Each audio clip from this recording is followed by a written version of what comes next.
بسم اللہ الرحمن الرحیم۔ دعا سے متعلق احادیث مبارکہ۔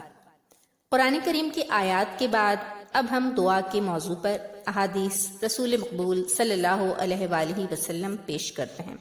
سنن ترمذی، ابو داود اور ابن ماجہ میں حضرت نعمان بن بشیر رضی اللہ تعالی عنہ سے روایت ہے، رسول اللہ صلی اللہ علیہ وآلہ وسلم نے فرمایا، الدعاء هو العبادہ، دعا عین عبادت ہے۔ پھر سورہ مومن غافر کی آیت نمبر 60 تلاوت فرمائی، اعوذ باللہ من الشیطان الرجیم، وقال ربکم ادعونی استجب لکم ان الذین یستکبرون عن عبادتی سیدخلون جہنم داخرین۔ آپ کے رب نے فرمایا ہے، تم مجھ سے دعا مانگو، میں تمہاری دعا قبول کروں گا۔ جو لوگ میری عبادت سے تکبر کرتے ہیں وہ عنقریب ذلیل ہو کر جہنم میں داخل ہوں گے۔ حضرت ابو ہریرہ رضی اللہ تعالی عنہ سے مروی، ترمذی اور ابن ماجہ میں ایک اور حدیث کے مطابق رسول اللہ صلی اللہ علیہ وآلہ وسلم نے فرمایا، اللہ تعالیٰ کے نزدیک دعا سے زیادہ کوئی چیز قابل پذیرائی نہیں ہے۔ ایک اور حدیث میں جو حضرت انس بن مالک رضی اللہ تعالی عنہ سے مروی ہے، رسول اللہ صلی اللہ علیہ وآلہ وسلم نے فرمایا، دعا عبادت کا مغز ہے۔ حضرت ابو ہریرہ رضی اللہ تعالی عنہ سے ایک اور حدیث مروی ہے، جو شخص اللہ تعالیٰ سے سوال نہیں کرتا اللہ تعالیٰ اس سے ناراض ہوتے ہیں۔ یہی نہیں کہ اللہ تعالیٰ ناراض ہو جاتے ہیں، خالق کائنات و مالک کل کی رحیمی اور کریمی تو ملاحظہ فرمائیے۔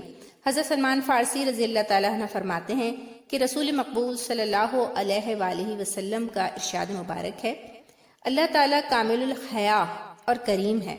جب کوئی بندہ اس کے سامنے ہاتھ پھیلاتا ہے تو اسے شرم آتی ہے کہ اسے خالی اور ناکام لوٹائے۔ حضرت ابو ہریرہ رضی اللہ تعالیٰ عنہ فرماتے ہیں کہ رسول اللہ صلی اللہ علیہ وآلہ وسلم نے فرمایا، جو شخص بھی دعا کرتا ہے تو اللہ تعالیٰ یا تو اسے وہی چیز عطا کر دیتے ہیں یا اس کے برابر کسی برائی کو اس سے دور فرما دیتے ہیں، بشرط یہ کہ اس نے کسی گناہ یا قطع رحمی کے لیے دعا نہ کی ہو۔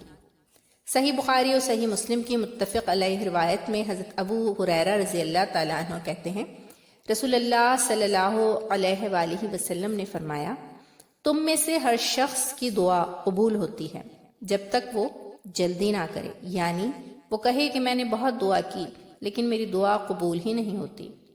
مسلم میں اسی موضوع پر ایک اور حدیث حضرت ابو ہریرہ رضی اللہ تعالی عنہ سے مروی ہے، رسول اللہ صلی اللہ علیہ وآلہ وسلم نے فرمایا، بندے کی دعا قبول کی جاتی ہے جب تک وہ کسی گناہ یا قطع رحمی کی دعا نہ مانگے، جب تک وہ جلدی نہ کرے۔ آپ صلی اللہ علیہ وآلہ وسلم سے پوچھا گیا، جلدی کرنے سے کیا مراد ہے؟ آپ صلی اللہ علیہ وآلہ وسلم نے فرمایا، بندہ یہ کہے کہ میں نے بہت دعائیں مانگی، میں نہیں خیال کرتا کہ میری دعا قبول ہوگی، بس وہ تھک ہار کر دعا مانگنا چھوڑ دیتا ہے۔ اسی ضمن میں حضرت ابو سعید خدری رضی اللہ تعالیٰ عنہ کی روایت میں مزید تفصیل ہے۔ حضور اکرم صلی اللہ علیہ وآلہ وسلم نے فرمایا، جو مسلمان دعا مانگے اور اس میں کوئی ایسی دعا نہ ہو جس میں گناہ اور رشتے ناطے توڑنے کا ذکر ہو، تو اللہ تعالیٰ دعا مانگنے والے کو ان تین چیزوں میں سے ایک چیز ضرور عطا فرماتے ہیں، یا تو اس کا مقصد جلد پورا کر دیتے ہیں، یا اس کی دعا کو آخرت کے لیے ذخیرہ بنا دیتے ہیں، یا دعا مانگنے والے کی کوئی اسی درجے کی مصیبت دور کر دیتے ہیں جتنی کہ اس نے دعا میں اپنے نفع کی خواہش کی تھی۔ صحابہ رضی اللہ تعالیٰ عنہم نے یہ سن کر عرض کیا، اب تو ہم خوب دعا مانگا کریں گے۔ آپ صلی اللہ علیہ وآلہ وسلم نے فرمایا، اللہ تعالیٰ کا فضل بہت زیادہ ہے، اس کے یہاں مانگنے والوں کو دینے سے گھاٹا نہیں آتا۔ حضرت عبداللہ ابن عباس رضی اللہ تعالیٰ عنہ سے مروی ہے کہ رسول اللہ صلی اللہ علیہ وآلہ وسلم نے فرمایا، جب مانگو تو ہمیشہ اللہ سے مانگو، اور جب مدد چاہو تو اللہ ہی سے مدد چاہو۔ حضرت انس رضی اللہ تعالیٰ عنہ سے روایت ہے کہ رسول اکرم صلی اللہ علیہ وآلہ وسلم نے فرمایا، تم میں سے ہر شخص کو چاہیے کہ وہ اپنی تمام حاجات کا سوال اپنے رب سے کرے، یہاں تک کہ اگر جوتوں کا تسمہ ٹوٹ جائے تو اس کا سوال بھی اللہ سے کریں۔ ایک اور روایت میں ہے حتیٰ کہ نمک بھی اللہ تعالیٰ ہی سے مانگیں۔ خلاصہ آیات قرآنی اور احادیث مبارکہ۔ مندرجہ بالا آیات اور احادیث سے یہ بات واضح ہوتی ہے کہ اللہ تعالیٰ کا فرمان ہے کہ مجھ سے دعا کرو میں قبول کروں گا۔ اگر کوئی دعا نہ کرے تو اللہ تعالیٰ ناراض ہوتے ہیں، اور قرآن مجید میں دعا نہ مانگنے کو تکبر سے تعبیر کیا گیا ہے۔ رسول مقبول صلی اللہ علیہ وآلہ وسلم نے فرمایا دعا عبادت کا مغز ہے، دعا عبادت ہے، اپنی ہر حاجت اللہ رب العالمین سے مانگنی چاہیے۔